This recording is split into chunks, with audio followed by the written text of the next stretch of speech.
Recall that in the last video we have discussed limit point compactness. Basically, uh, yeah. So we have defined what is limit point of a subset of some topological space X. Then we have defined limit point compact topological spaces. Then two examples of limit point compact topological spaces, and here we had exercise find more examples of limit point compact topological spaces. Then we have shown that usual compactness is stronger than limit point compactness. Okay, and converse is not true. That is, limit point compactness does not imply usual compactness. Today we define sequentially compact topological spaces. So before going to the definition of sequentially compact topological spaces, let us recall the definition of subsequence. Let action be a sequence in X. So here we have typo. Okay, so this is xn, n belongs to n. This be a sequence in X if n1, n2, and so on nk. This is an increasing sequence in the set of all natural numbers. Then the sequence yk, k in set of natural numbers, where yk equal to x nk. Then this is called a subsequence of the given sequence xn. For example, this is the original sequence xn equal to 1 by n, where n belongs to natural numbers. Okay, then yk equal to 1 over 2k, k belongs to natural number. This is a subsequence of the given sequence xn. So as per definition, here n1 equal to 2, n2 equal to 4, and in general nk equal to 2k, and yk that is equal to x nk that is equal to x 2k, which is equal to 1 over 2k. Okay, so this is an example of subsequence. Now we come to the definition of sequentially compact topological spaces. So a topological space X is called sequentially compact if every sequence in X has a convergent subsequence.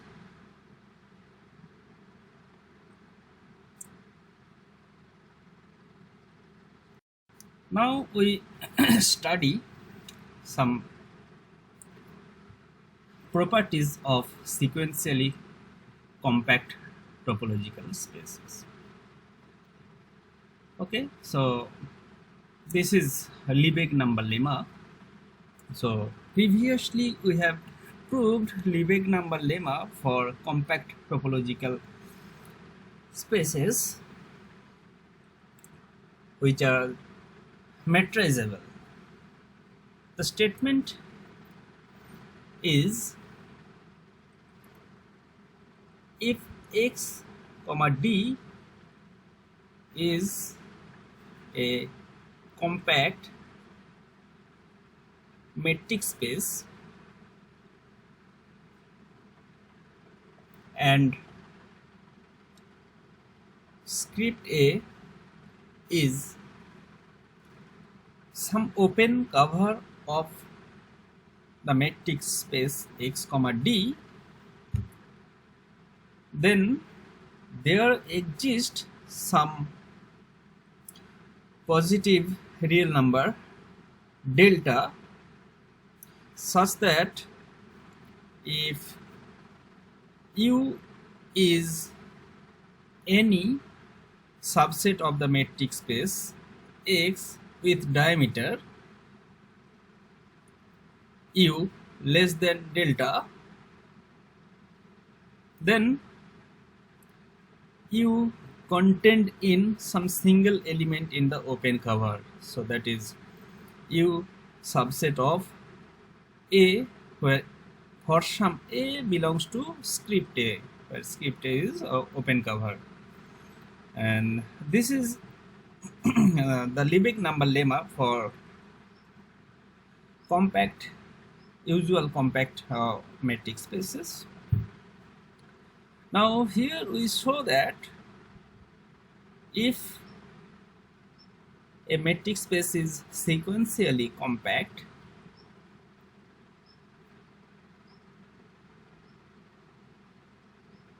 then Lebesgue number lemma holds true. That is, Lebesgue number lemma holds true for sequentially compact metric spaces also. So here the statement is following: let A be an open covering of metric space x comma d, where x is set and d is metric on x. Now if x is sequentially compact, then there exists some delta greater than 0 such that for every subset U of x with diameter of U less than delta, then there exists some element A in the open cover script A containing U, that is U is subset of A.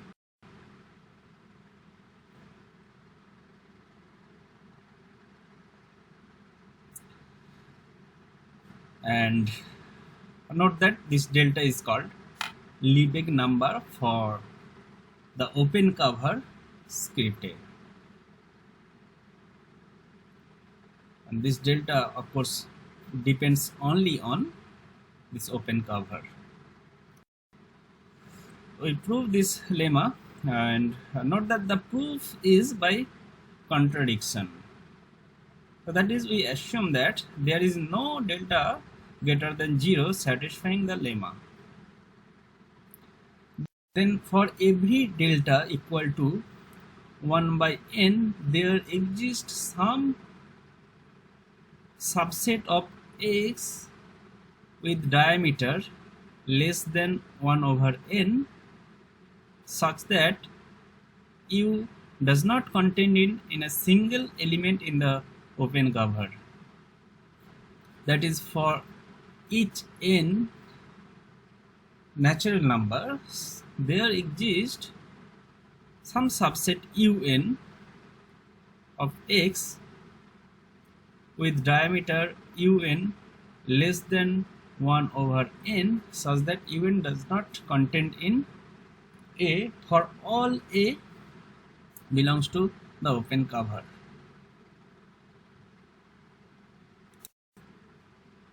So basically we construct a sequence in X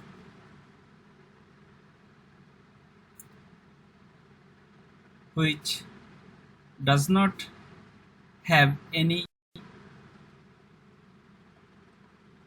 convergent subsequence. So we choose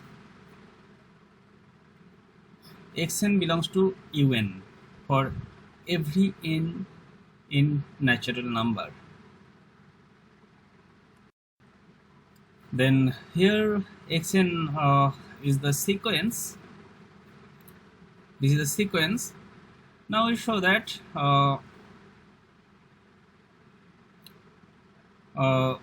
if this sequence admits a convergent subsequence, then some fact will be contradict. So suppose there exists some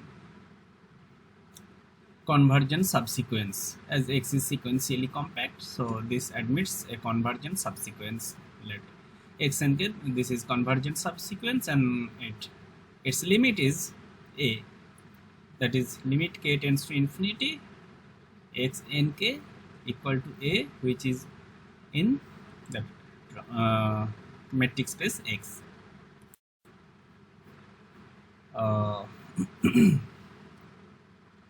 Then this script A, this is open cover of the metric space X, and A belongs to X. So for A, there exists an element A in the open cover such that A belongs to A. As A is open and A belongs to A, then there exists some open ball with some radius, positive radius epsilon greater than 0 and centered at A, such that this is denoted by BA epsilon. So BA epsilon that contained in the open set A. This is the property of open set.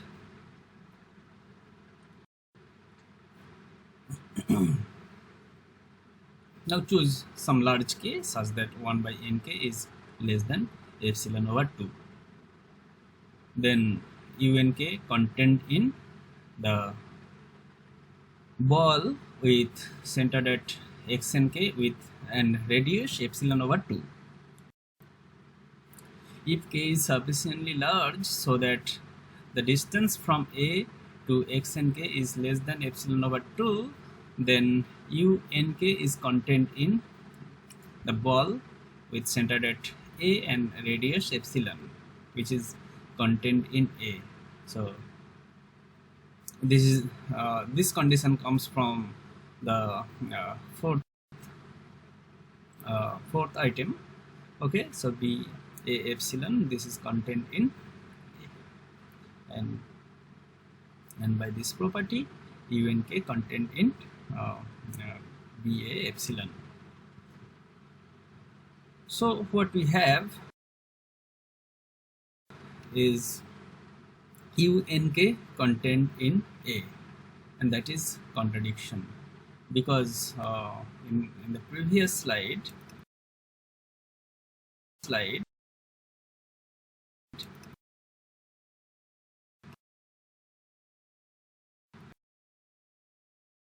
okay, we have constructed UN such that UN does not contain in A for all A belongs to the open cover A. But here what we have UNK contained in some single element A in the open cover script A. This is contradiction. Thus we have the lemma.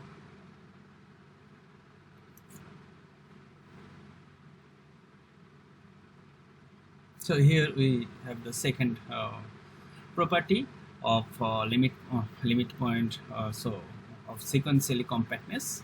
If so, this says that if X is sequentially compact, then for given epsilon greater than 0, there exists a finite covering of X by open epsilon balls. Means open balls of epsilon radius. So again, proof of lemma 2 is by contradiction. Suppose that for there exists some epsilon greater than 0 such that X cannot be covered by finitely many epsilon balls. Okay, so basically we have to prove that for given epsilon there exists a finite covering of X by epsilon balls, the finite covering. Okay, so on the contrary, we assume that suppose there exists some epsilon such that X cannot be covered by finitely many epsilon balls. Okay, then again here we construct a subsequence that cannot have any convergent subsequence. Choose any point x1 from x. Okay. Now you see b epsilon x1. This is open ball with center at x1 and radius epsilon. So this cannot cover x because we have assumed that for this epsilon x cannot be covered by finitely many epsilon balls. Okay, so this single ball cannot cover x, therefore x minus this ball is non-empty, so there exists some element in this set. Choose one element from there and denote it by x2. So x2 belongs to x minus this open ball. Now suppose we have chosen x1 and so on xn, then we will choose xn plus 1 from x minus union of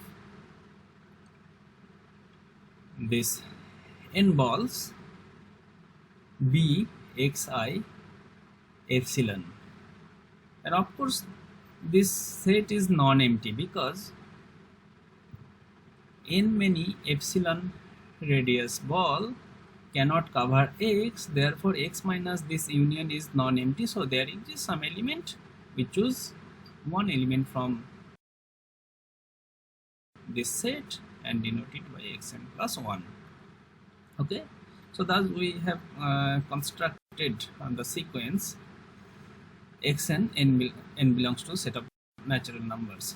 Now one thing, note that by the construction xn, the distance from xn comma xi is greater than or equal to epsilon for all I less than n. Okay, so you can see xn plus 1 belongs to x minus this union of balls. So distance from xn plus distance from some xi, so every xi from xn plus 1, you can see that is greater than or equal to this, at least this radius. Okay, so we have distance from xn to xi is greater than or equal to epsilon, and this implies that any ball of radius epsilon over 2 can contain at most one xn. Okay, therefore this sequence cannot have any convergent subsequence, which contradict that x is sequentially compact. This was our assumption, x is sequentially compact. So thus by contradiction we have lemma 2. Now we prove characterization theorem. So well, note that there are three compactness. X is compact. This is the condition that if x is compact, if for every open cover of x it admits a finite subcover. So this is usual compactness, and limit point compactness is following: every x is limit point compact if every infinite subset of x has a limit point, and x is sequentially compact if every sequence in x has a convergent subsequence. Now the theorem states that if xt is a metric space, then these three compactness are equivalent.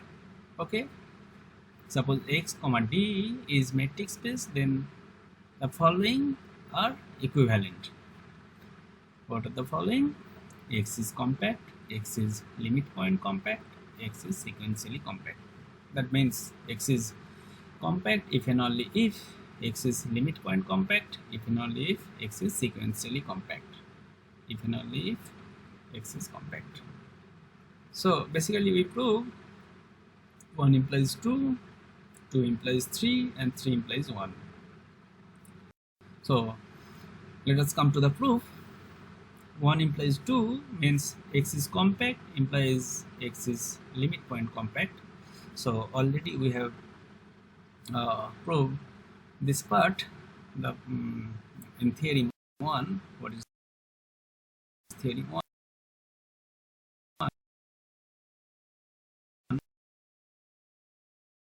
Let us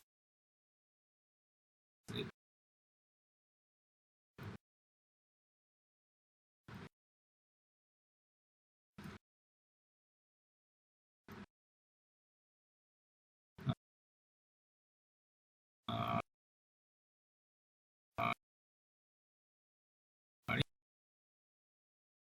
recall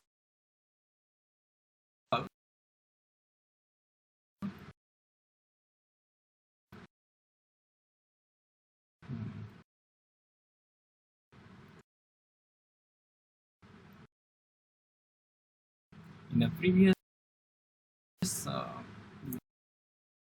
video we have proved that compactness implies a limit point compactness, that is x is compact implies x is limit point compact.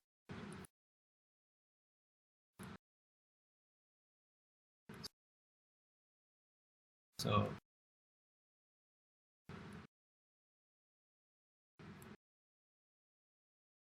this is done.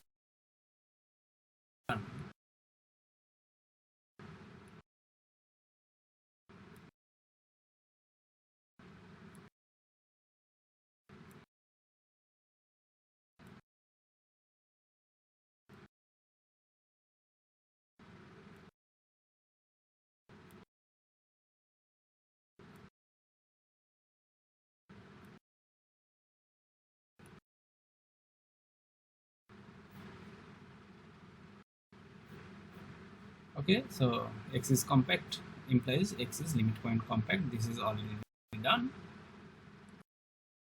Now I prove that x is limit point compact implies x is sequentially compact.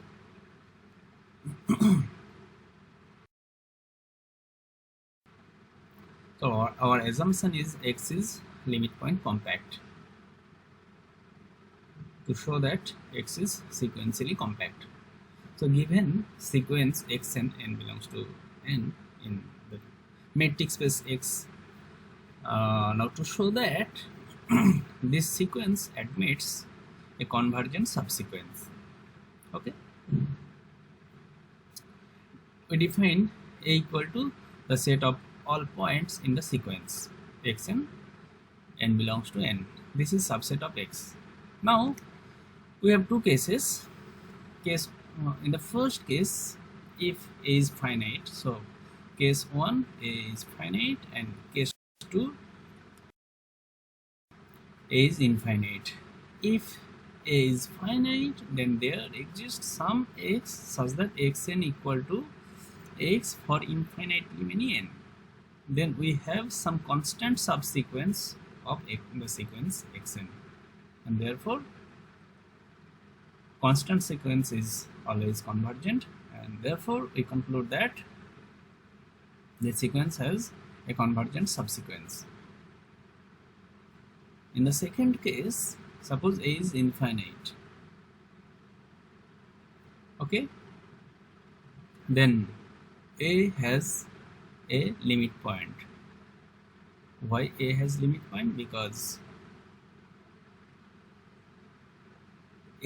x is limit point compact, that is every infinite subset of x has a limit point. A is infinite, so A has a limit point.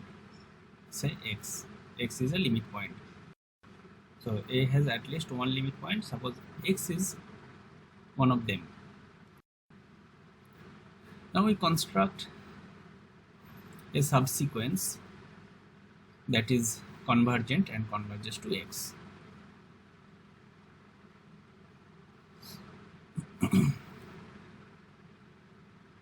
So consider open ball with centered at x and radius 1. because x is limit point, so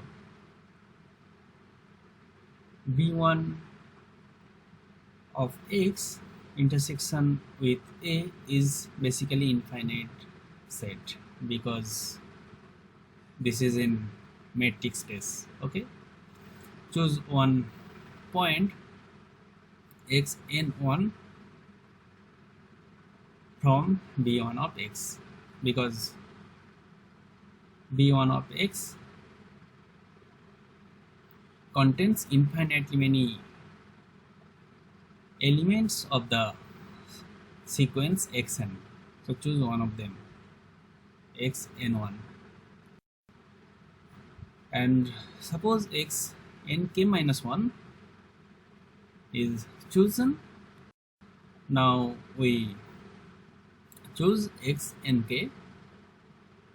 Now for this open ball, b x sub 1 over k, this is open ball with centered at x and a radius 1 over k. This open ball intersection with a, this is again infinite set. We choose x and k from this open ball, okay, because this open ball contains infinitely many elements of the sequence. We choose n x and k from this open ball such that nk is strictly greater than nk minus 1, because this open ball contains infinitely many terms of the sequence, so there exists some nk which is greater than nk minus 1, and x and k belongs to this open ball. Thus we have constructed subsequence x nk for k belongs to set of natural numbers, and from here you can see that the distance from x to xnk, that is less than the radius 1 over k, and if k tends to infinity, 1 over k tends to 0, so the distance from x and xnk converges to 0 as k tends to infinity.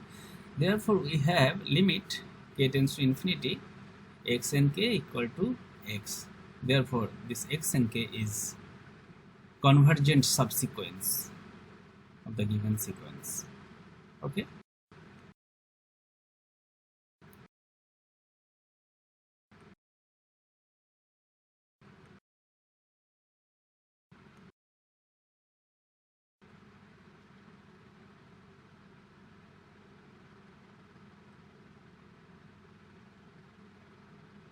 So given sequence xn, we have constructed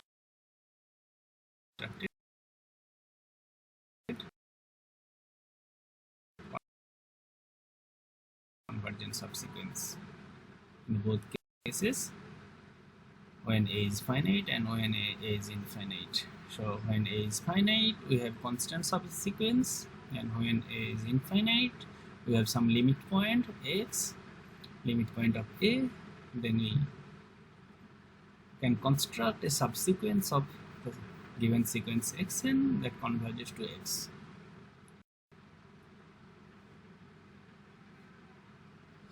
Okay, now the characterization theorem will be complete once we prove 3 implies 1. So what is 3?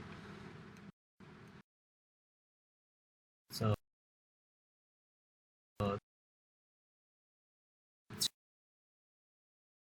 3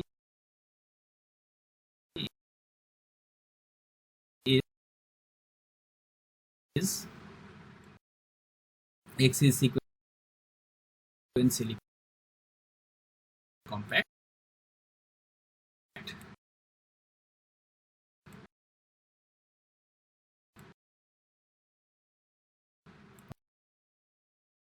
Okay, so 3 is x is sequentially compact, to show X is compact. Okay, suppose A is an open cover of X, then what to show? We have to show that if X is sequentially compact, then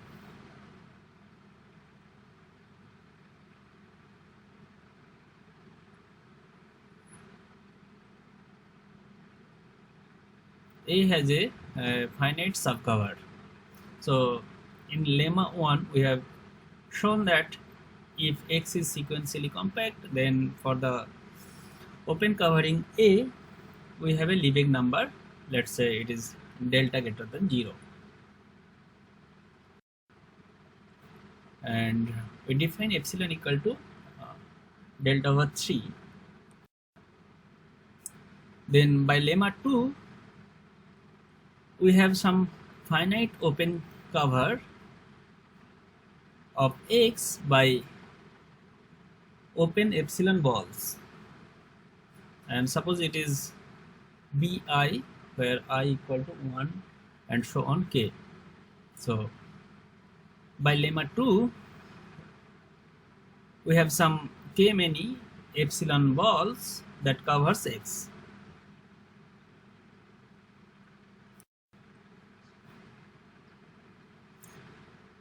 So as Bi, these are epsilon balls. So epsilon balls means Bi is ball of radius epsilon, so its diameter is 2 epsilon. So diameter Bi equal to 2 epsilon, and which is equal to 2 delta over 3, because epsilon equal to delta over 3. So if 2 epsilon equal to 2 delta over 3, and this is strictly less than delta.